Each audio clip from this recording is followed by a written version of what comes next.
Guys, unbox po tayo. First time kong umorder dito sa Timo.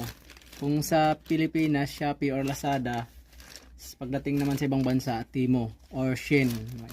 Mayroon din ang mga version sa ibang bansa. First time ko to, ang in-order ko guys ay chareng! Ito po ay isang gimbal. Dati po siyang 6,200. Ngayon nag-sale, naging 2,000 plus na lang po.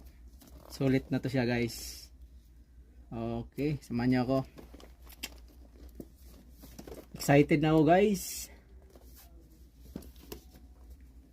Sigurado hindi na maalog yung vlog ko nito.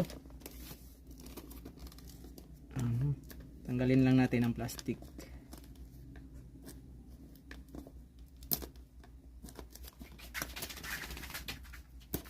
Okay.